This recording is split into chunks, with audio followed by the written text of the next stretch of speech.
A 1-year-old girl nearly lost her life after the HOA secretly filled a drained backyard pool without warning, paperwork, or permission.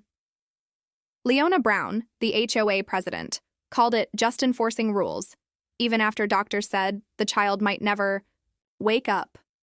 But Skylar's parents didn't stay silent, and what started as a quiet tragedy turned into a national reckoning. Just wait until you see how this courtroom drama exploded and why justice in the end didn't ask for permission. The Cartwrights' home sat quietly at the end of Willow Creek Drive, where porches were decorated with wind chimes and hand-painted mailboxes. It wasn't a grand house, certainly not one that would end up on the cover of A magazine, but it was filled with the kind of warmth you couldn't fake. The white paint peeled a little near the windows, and the grass out front had a few stubborn patches, but the inside carried the scent of fresh laundry and morning pancakes. Pictures of baby Skylar lined the hallway, every frame capturing a milestone.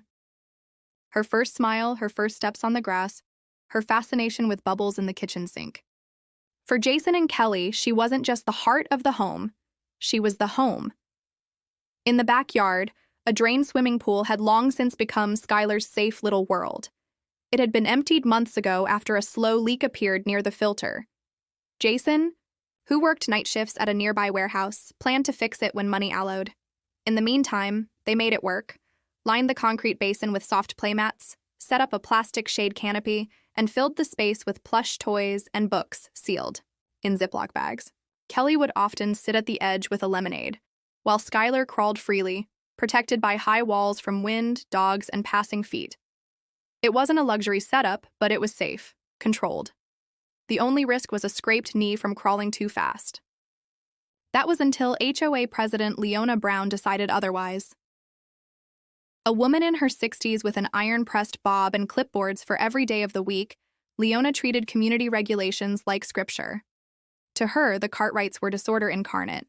Grass, slightly too long, toys visible from the fence line, and worst of all, that unsightly empty pool.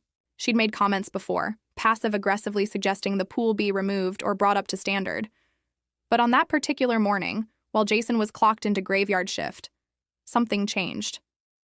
Kelly had just stepped inside to grab a towel. Skylar was giggling moments before, sprawled on her belly atop the padded play area, babbling to a stuffed elephant. When Kelly returned maybe a minute later, there was no sound, just silence. Then came a splash. Not a loud one, just enough to freeze her in place. Her eyes darted to the pool, and what she saw didn't make sense. Ripples where stillness should have been. Her heart dropped. She ran. There was water. The pool was filled. Not completely, but enough. Maybe 3 feet, maybe 4. Chlorinated, cold. It shimmered in the sunlight like a trap laid overnight. Floating near the center, barely visible through the swirling blue, were 2 tiny socks, pink with white stripes just below the surface. Kelly didn't think. She screamed once, stumbled, then threw herself over the edge, the concrete biting to her knees. Her elbow slammed against the side, but she didn't stop. Her fingers found Skylar's arm limp and cool. She pulled her up, placed her on the mat, and began compressions with trembling hands, counting, sobbing, pleading. The ambulance came in under 7 minutes, but it felt like a century. On the ride, paramedics worked in silence. One of them finally spoke. His tone flat but not unkind. Something about possible oxygen deprivation. Kelly clutched Skylar's hand, whispering nursery rhymes through chattering teeth. Minutes and 43 seconds into that ride, Skylar breathed, faint but real. Her eyes didn't open, but Kelly didn't let go. Leona Brown didn't offer an apology. Not a word. Of regret, not even a sideways glance of acknowledgement. Instead, she filed an official complaint against Kelly. The letter accused Kelly of verbal hostility and disruptive behavior at the front gate. It described her as emotionally unstable and a threat to community harmony. It was the kind of letter designed not to resolve, but to protect the one writing it. Leona had been waiting for a moment like this, a moment when she could cast herself as thou, calm, professional, and push the blame elsewhere. And now, with a paper trail crafted in her favor, she did just that. At the HOA meeting 2 days later, the atmosphere felt like a courtroom with no judge. Folding chairs lined the grass in front of the HOA clubhouse, Neighbors, whispering behind clipboards, eyes darting between each other. Kelly stood beside Jason, gripping a folder filled with hospital reports and photos. Her voice trembled, not from weakness, but from the sheer weight of what she had to carry. "You didn't even tell us," she said loudly, facing Leona. "You filled our pool without warning." "My daughter almost. We followed protocol," Leona interrupted. "Your pool was categorized as an unsecured hazard."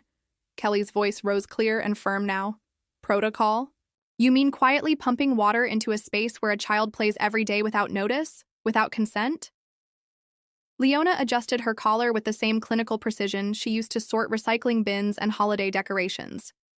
Her tone remained level, detached. "Your pool was an unsecured liability," she replied. "We acted in accordance with community safety protocols. You were given multiple notices to correct the issue." Kelly's jaw clenched. Those notices were about weeds and fence paint. Not once did you say anything about water. From the crowd came a murmur. One man near the back spoke up. "You knew the pole was empty, Kelly. You should have had it covered." Another neighbor chimed in. "This isn't just about one family. It's about the whole community. We have standards." Kelly's breath caught. That was it. The line. The moment where it all turned. The crowd wasn't with her. They weren't with Skylar. They were with the paper trail, the bylaws, the illusion of order. It didn't matter that a child nearly drowned. It mattered that someone broke procedure. Kelly realized then that there would be no real accountability here.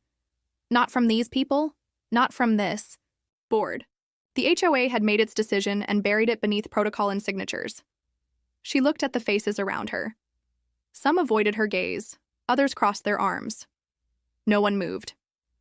Jason put a hand on her back, studying her as she stepped away from the podium. Her fingers trembled around the folder, not from fear, but from the clarity of understanding. No one here wanted justice. They wanted silence. They wanted this to go away quietly, tucked into the same cabinet as leaf blower complaints and noise violations. That night, Kelly sat on the edge of Skylar's hospital bed, whispering promises the room could barely hold. "We're not done," she said, brushing back Skylar's hair. "I swear to you, this isn't over." Jason came back from the hospital, a different man. The version of himself that used to hum softly while tying his boots or smile half awake at morning cartoons was gone. What remained was quiet, cold, focused. He stood on the porch for nearly an hour. That night. Hands in his pockets, eyes locked on the pool. It gleamed under the porch light, filled silent, still like a mirror with no reflection, like a grave without a name. Every ripple from the night breeze was a reminder of what had happened, of how close the world had come to stopping for good. He didn't speak. He barely moved. But inside, something had shifted. The next morning, Jason made 2 calls, one to a lawyer, the other to a municipal code consultant. He didn't wait for sleep or permission. He didn't even tell Kelly at first. He needed to know in black and white what had been allowed, what had not. The lawyer was cautious, careful with his words, but the message was clear. What the HOA had done was deeply questionable. The consultant confirmed it. 3 separate violations, each serious. The HOA had no legal grounds to access or alter private property without documented consent, no right to modify infrastructure without due notice, and certainly no authority to activate a water system connected to private land without confirming drainage safety. Jason took notes, printed emails, and built folders with color-coded tabs. Every signature, every timestamp. He replayed the camera footage from his doorbell camera, capturing the workers walking in without a knock. No consent, no discussion, just HOAs, valves, and authority they never earned. But Jason also understood something else. Courts didn't always favor families like his, the ones without political clout or deep pockets. The legal system was a mountain, and he didn't even have hiking boots, so he prepared to climb anyway. He didn't expect a miracle in court. He expected a fight, and he was ready to meet it. He started researching similar cases, reading through local rulings, even sitting through public hearings. At night, he sat in the hospital with Skylar, reviewing depositions while holding her hand. Nurses noticed how still he was, how calm. But inside, he was mapping every move, every angle. Jason didn't raise his voice. He didn't knock on doors. But he built a case like he was laying bricks. Slow, deliberate, unshakable. The HOA hadn't just broken the law. They had broken trust. And Jason was done hoping someone else would fix it. If the system wanted a process, he would give them one. Not with anger, with precision. Kelly became a shadow of herself. She moved through the house like someone drifting underwater. Quiet, slow, detached from the rhythm of days. At night, she curled up next to Skylar's hospital bed, whispering stories as if each word might reach through the silence and wake her daughter. Her voice trembled through lullabies, fairy tales, half-sentences, but Skylar didn't answer. The doctors used phrases like non-responsive neural activity and minimal stimulation. Kelly heard them, but Hermond refused to settle.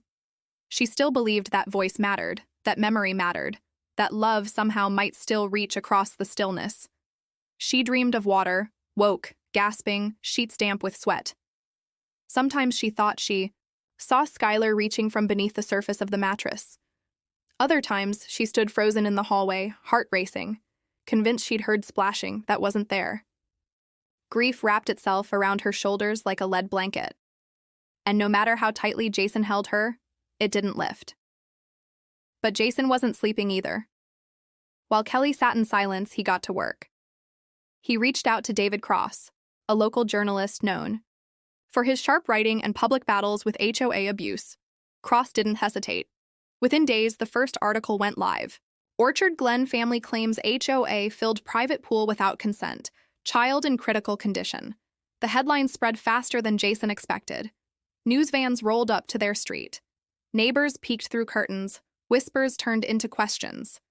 By the end of the week, Thestry hit the evening broadcast. A somber anchor's voice reported, "A family alleges that their backyard pool was filled by HOA workers without permission, resulting in a near-fatal incident involving their 1-year-old daughter. The child remains in intensive care." The central question, who authorized the decision?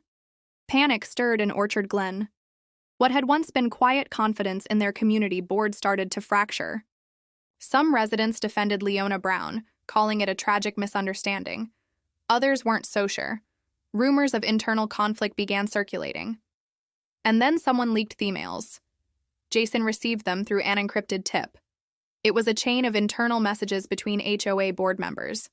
In one dated 3 days before the incident, Leona wrote, "If they won't comply, then maybe they need to feel what happens when rules are ignored." Another said, "We'll take care of it ourselves. No more waiting for courtesy." Jason read them twice, then a third time. There was no ambiguity. This wasn't miscommunication. This was deliberate. The fallout came fast. One board member resigned before dawn. Another issued a vague public statement and deleted their social media. Leona, however, remained silent. Kelly watched the news from Skylar's bedside. She didn't smile, but her fingers tightened around her daughter's hand. It wasn't justice. Not yet. But something had shifted. People were listening now. The investigation began quietly with a few calls and formal interviews, but it didn't stay quiet for long. The public outcry following the news reports pushed local authorities to act faster than usual. What started as a civil dispute and alleged overstep by a homeowners association soon gained traction as a potential criminal case. The combination of medical records, surveillance footage, and internal emails raised enough questions that the county prosecutor opened an official inquiry. Within a week, subpoenas were issued, depositions followed, and then the case was accepted into court. What was originally filed as a civil complaint grew teeth and weight and soon entered the criminal docket. The courtroom was packed, seats filled quickly with reporters, residents, and observers. The trial was broadcast live on local networks. At the center sat Leona Brown, still composed but no longer untouchable. Her blazer sharp, her posture perfect. But her eyes lacked their usual fire. The prosecution didn't waste time. They opened with footage, silent, time-stamped, unedited. It showed HOA contractors wheeling equipment through the Cartwright's gate. No papers, no knock, just quiet confidence and flowing hoses. One camera showed them glancing over their shoulders, then moving in. The room watched in silence. A few jurors leaned forward. The prosecutor let the footage play to the end before speaking. There was no notice, no permit, no right. When Kelly took the stand, the room stilled. She didn't need to raise her voice. The emotion in her words made the microphones unnecessary. "I heard a splash," she began. It was the only sound before everything went quiet. Her voice wavered but didn't falter. She described Skylar's laughter, the way the morning light hit the plastic canopy, and how in less than a minute, her child was gone from sight. She didn't cry, she didn't scream, she just sank. And I couldn't reach her in time. Some people in the audience covered their mouths, others looked away, but no one spoke. Kelly continued, her voice tighter now. She spoke of the silence in the ambulance, the days spent beside a motionless body, the night she stood at the edge of the backyard, unable to step near the water. She paused, collected herself, then finished. "My daughter is gone because someone decided a line in a rule book mattered more than a human life." There was no noise in the room, not even a cough, just the soft hum of the air vents and the weight of truth sinking into every seat. Leona didn't respond. She sat perfectly still, but for the first time, she looked down, not to check a paper, not to scan a phone. She looked down because she couldn't look up. Not anymore. The verdict came after 3 full days of deliberation. The jury, composed of 12 ordinary people, teachers, shopkeepers, a retired postal worker, a student, filed into the courtroom with faces drawn and eyes solemn. The atmosphere was tense, not hostile, but tightly wound like the final second before a storm breaks. When the 4 persons stood and unfolded the slip of paper, the room held its breath. "We, the jury, find the Homeowners Association liable for unlawful interference with private property, resulting in significant harm to the Cartwright family." The words echoed. No dramatics, no gasps, just silence, as if the whole room exhaled at once. The judge, Histon, grave and deliberate, elaborated on the ruling. "This court finds that the actions of the Orchard Glen HOA, specifically the unauthorized alteration of private property and failure to notify or seek consent, constitute negligence resulting in the endangerment of a minor. In accordance with state civil code, the association is hereby fined and held accountable. Furthermore, the individual known as Leona Brown is relieved of her duties effective immediately." There was no applause, just stillness, a quiet collective acknowledgement that the system had spoken. For a woman who'd orchestrated every community meeting like a director with a script, this moment was uncharted territory. Leona Brown sat stiffly, her expression fixed, but her hands betrayed her. They trembled slightly, then locked together in an effort to contain something that couldn't be spoken. She had lost the narrative, the control, the illusion of authority. And now, beneath the weight of public scrutiny, she didn't have a single word to offer in her defense. No tone. Jason and Kelly didn't move. They'd stood by each other through weeks of hearings and statements. They had watched Skylar fight for each breath. They had waited not for revenge, but for someone, anyone, to finally say that what happened mattered, that it wasn't just a formality, a paperwork mishap, or a tragic misunderstanding. And now, finally, it had been named. The gavel had spoken, not loud but with purpose. The compensation offered by the court was substantial, enough to change their lives financially. But the check felt weightless. No amount could undo what had happened. No figure could restore time or innocence, so the paper remained in the envelope untouched. Outside, the crowd was larger than expected. Some held signs in support, others came out of curiosity. A few arrived only to witness the final chapter. Leona emerged behind 2 court officers. Her walk was slow, not ceremonial, but weighty. Her gaze didn't scan the crowd. She looked straight ahead, but saw nothing. Fan voices. "You broke more than rules." Skylar deserved better. "What if it were your child?" No one screamed. They didn't need to. Truth, when spoken together, is louder than anger. For Leona, each word struck with more force than any sentence ever could. The air was cool, and the clouds above seemed heavier now. Cameras clicked. Reporters whispered into microphones, but no one stepped forward to shield her. Leona's world had always been one of enforcement, guidelines, penalties, order. Now stripped of that structure, she looked unrecognizable. A single sign raised above the crowd read in large block letters, "Justice is not a bylaw." She paused at the door of the car, one final breath, one last glance, not at the cameras, but toward the courthouse. Inside the car, the windows reflected a face, no longer protected by titles, no longer buffered by bureaucracy, just a person who made choices and watched the weight of those choices fall. Across the lawn, Jason turned to Kelly. Neither of them smiled, but their hands were still joined.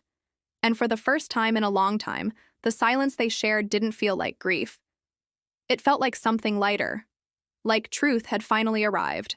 And, for Leona, silence was all that remained. Weeks had passed. Days no longer arrived with names, just shifts of light across the hospital walls and the constant hum of machines.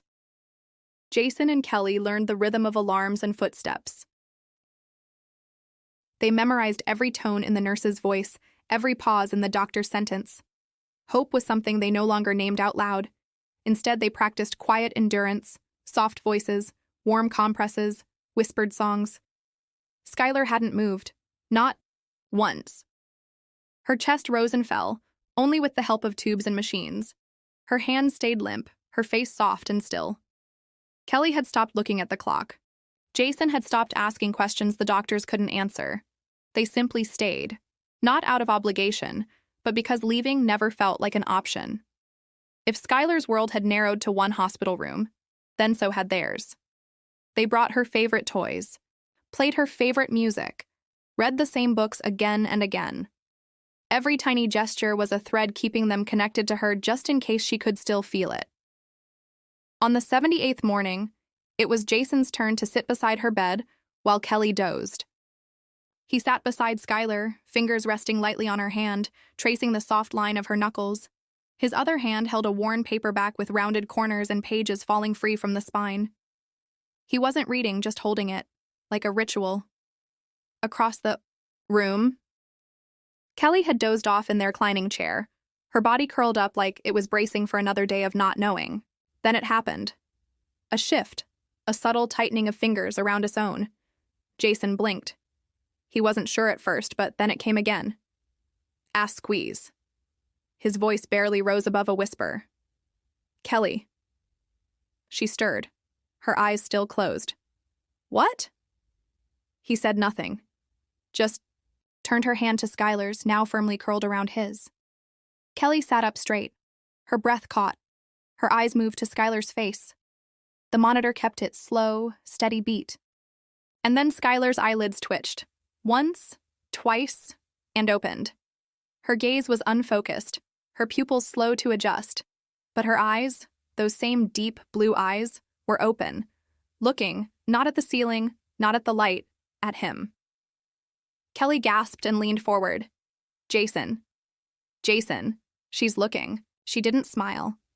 She didn't blink, but her eyes followed the sound of her mother's voice. She was present. The nurses rushed in, called the attending, but Jason and Kelly hardly heard them. They were frozen, watching their daughter see them again after so long, after so much silence. Jason bent forward, rested his forehead against her tiny hand. We see you, he whispered. We see you, baby. Kelly's tears came fast but quiet, falling onto the edge of the bed. Hi, sweet girl, she whispered, voice breaking. Hi. They didn't know what this meant. They didn't know what would come next. But in that moment, it didn't matter. She was back, and that was everything. 1 year later, the Cartwrights' backyard bore no resemblance to the space it had once been. The pool, once a vessel of quiet tragedy, had been transformed from the ground up. The cracked concrete was gone, replaced with a smooth, slip-resistant surface in soft ocean blue. The sharp edges had been rounded off, and a wide set of shallow stairs led gradually into the water. A new canopy arced overhead, casting dappled light across the surface. Safety rails wrapped the perimeter, and beneath the water, soft lighting made even the shadows feel safe. It wasn't just a renovation, it was our claiming. They hadn't planned a celebration, but word spread quickly through Orchard Glen. Families came with lawn chairs and toddlers holding hands and quiet hearts. A few brought cards or gifts for Skylar. Others brought nothing, unsure if they were welcome, hoping only to stand near and witness. The Cartwrights welcomed them all. A simple white ribbon stretched across the pool's entrance, held in place by 2 garden stakes. Jason stood beside it, holding a pair of ceremonial scissors. Printed in soft blue script along the ribbon were the words, "Where life begins. No one orders it again. No microphones, no news cameras, just neighbors. Just presence." Kelly stood a few feet back, holding Skylar against her hip. The little girl, now 2 and full of cautious wonder, blinked at the sky with slow curiosity. Her fingers gripped her mother's collar, and every now and then she would press her face against Kelly's neck, only to look back up and blink again at the world. Jason took a breath, then lowered the scissors. One clean cut. The ribbon fell in 2, perfect lines onto the grass. Applause rose. Not loud, not rehearsed, just honest. A few neighbors wept. Others held their partners' hands. Then, from near the back, an older man stepped forward. His gait was slow but deliberate. A veteran's pin was fastened to his cap, and his voice was lined with ears. "I watched it all," he said, not needing a microphone. "I saw what happened, and I said nothing. We all did. We saw, and Wes stayed quiet. That was wrong." Jason said, "Nothing." Kelly didn't look away. "I'm sorry," the man said, eyes glistening. "For myself and for everyone who waited too long to stand beside you." Kelly nodded, adjusting Skylar's weight on her hip. Her voice was quiet, but it carried. "Then promise you won't wait next time. Promise you'll speak." "I will," he said. "We all will." No one clapped. No one needed to. The sound of the water gently moving beneath the surface was enough. Children chased each other in the yard. A few dipped toes into the edge of the pool. Skylar turned her head, eyes catching the reflection of sunlight on water. Her hand reached out. Not far, but enough. Jason placed a hand gently over hers, and Kelly, watching their daughter watch the water, smiled, not with celebration, but with peace. It wasn't about closure. It wasn't about forgetting. It was about choosing to stay present.